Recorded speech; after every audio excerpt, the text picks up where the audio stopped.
Hello everyone, Bud here with Dependable Lawn Care, and today I'm doing my 500-hour review on the Ferris Z3X mower, so let's jump right into it.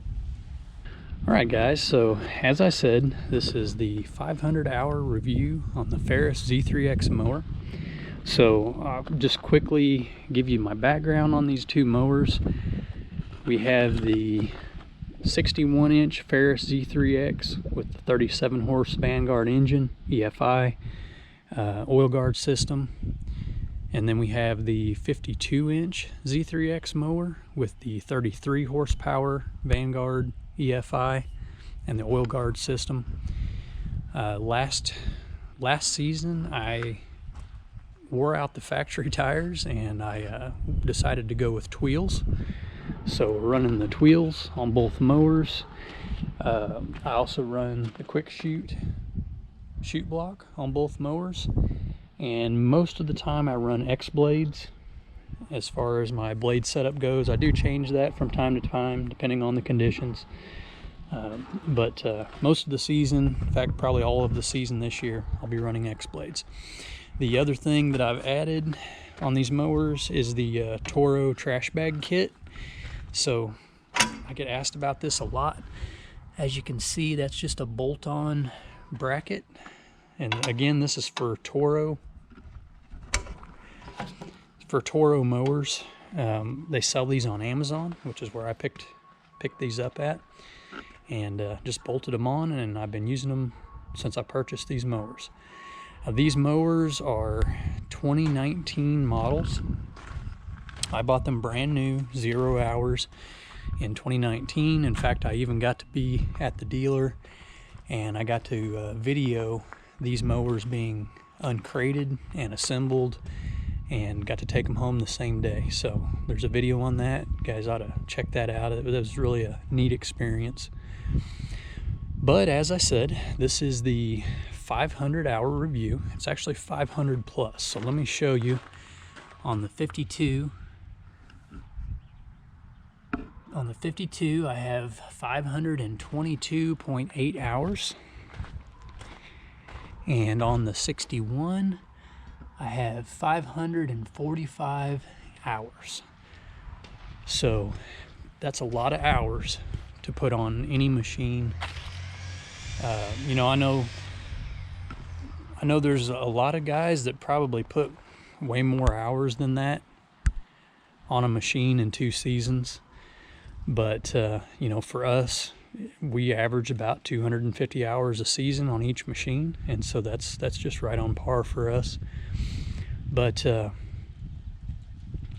my review, for one, I want to cover maintenance and repairs, you know, anything that might have broke or, you know, anything like that. So we'll talk about that, and then we'll just talk about overall ride quality, handling, fuel efficiency, that type of thing. So let me start out by saying on the maintenance side of things, the only thing I've done to these mowers, other than the initial oil change on the engine and then the initial hydro oil change, the only thing that I've done to them so far was on both mowers around 200 hours, the drive belt started to come apart. And it turned out that was a defective belt. The Ferris manufacturers, I guess they got a bad batch of belts, and I just happened to get one of those drive belts on both of these mowers. And so right around 200 hours, the drive belt started to shred, and I had to take it into the dealer, and they replaced the belts, no charge, and I haven't had a problem with them since. So, you know, now we're at 300 plus hours on the next set of drive belts. Haven't had an issue.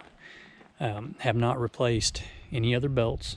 The only other thing that I've replaced on these mowers, other than, you know, blades obviously, is the tires, the rear tires.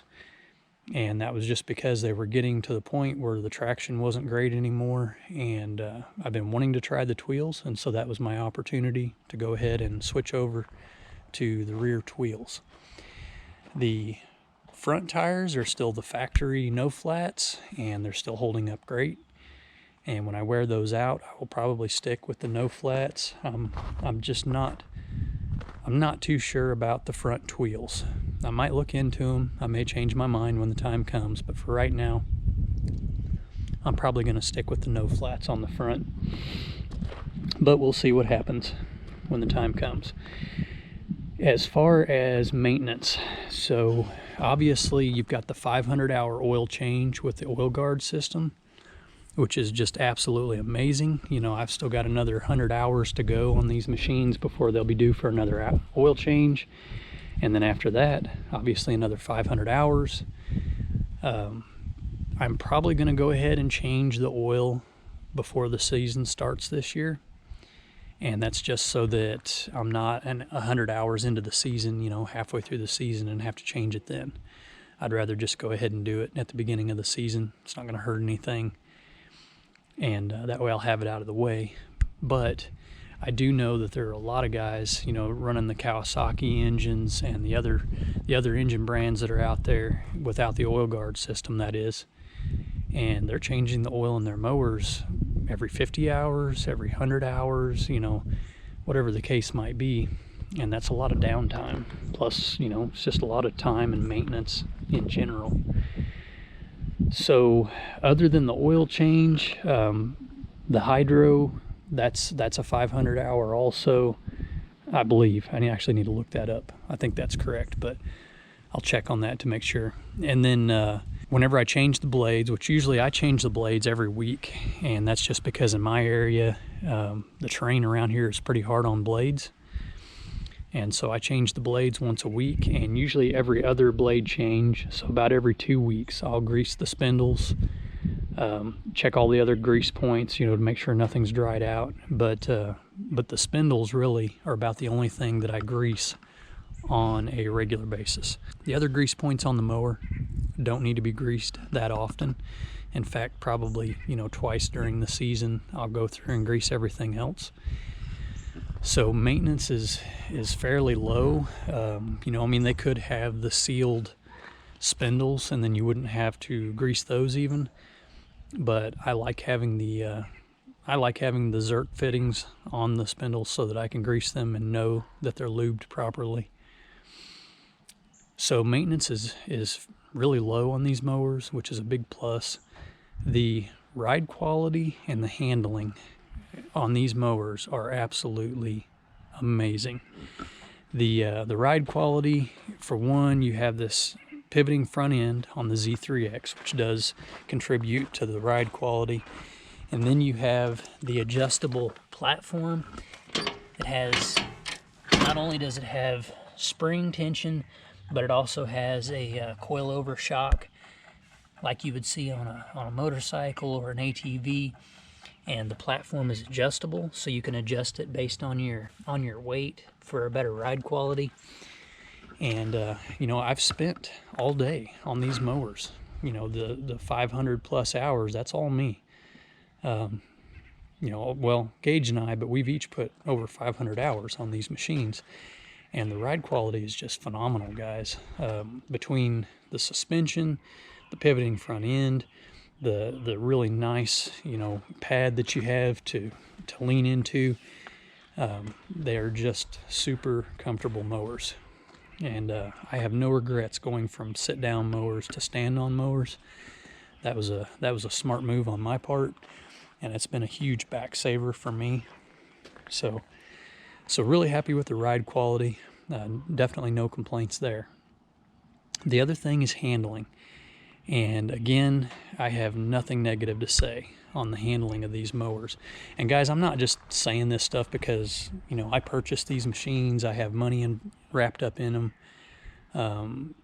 You know, if I had a complaint about these mowers, I would tell you, because I don't want you to go out there thinking these mowers are all that. You know, spend a lot of money and then come to find out that you don't like them because, you know, you got a dishonest review. What I'm telling you about these mowers is legitimately, you know, how I feel about these mowers.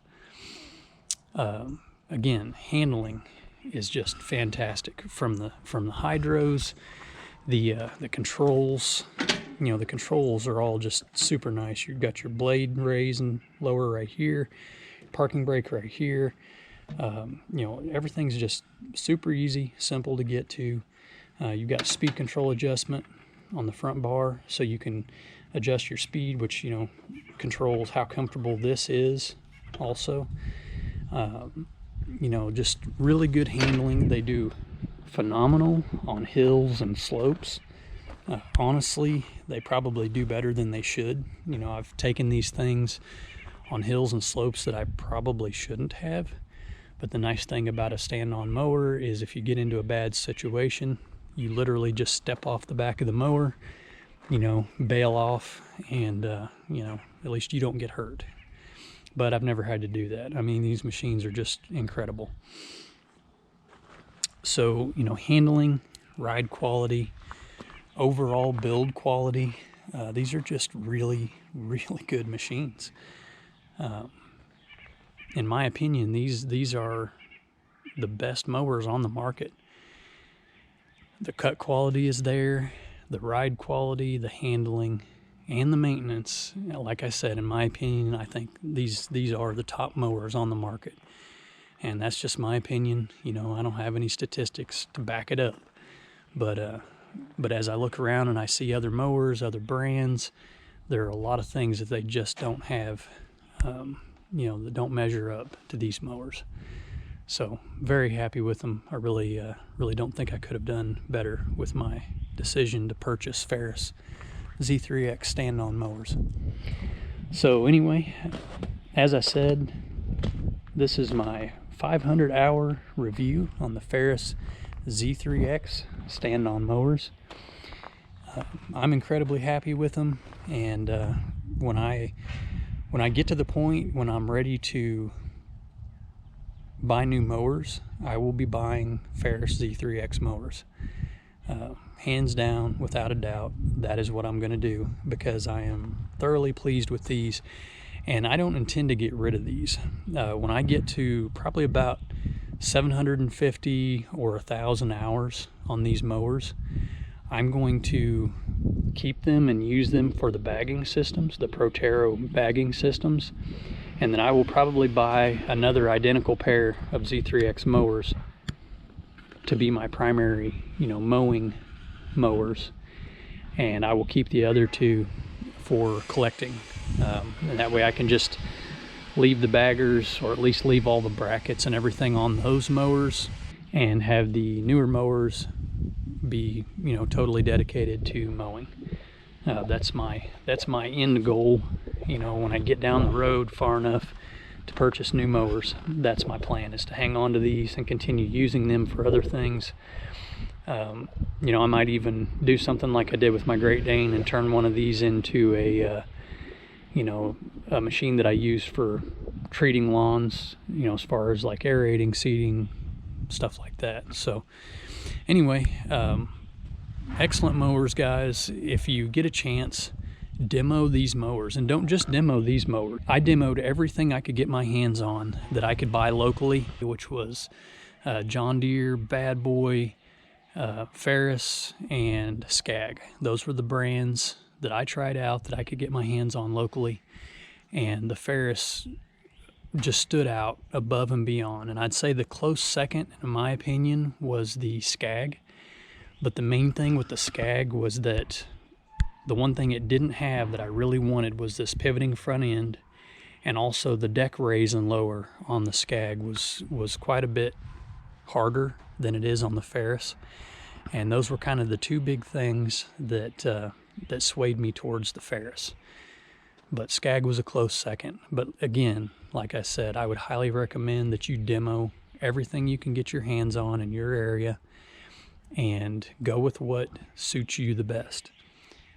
But that being said, these are definitely my top pick, and I will go out and I will buy more of them when the time comes. So as always, guys, thanks for watching. Get out there and make some money, and we'll catch you on the next one.